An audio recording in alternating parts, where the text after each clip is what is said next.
હવે લઈ લઈને આટલી બધી મોઢું ખાલે કે એમને દબાવીને ખવડાવી દો. આ તો એક તો આવો દાબ કઈ ખાતા નથી. મોણ ખાય છે મોણ.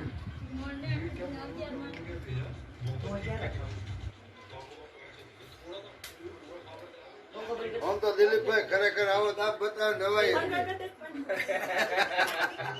મોટા તો દામ નાખો પડે ને. થોડા સીધા આવે, એ વાંકા નો થાય થોડા.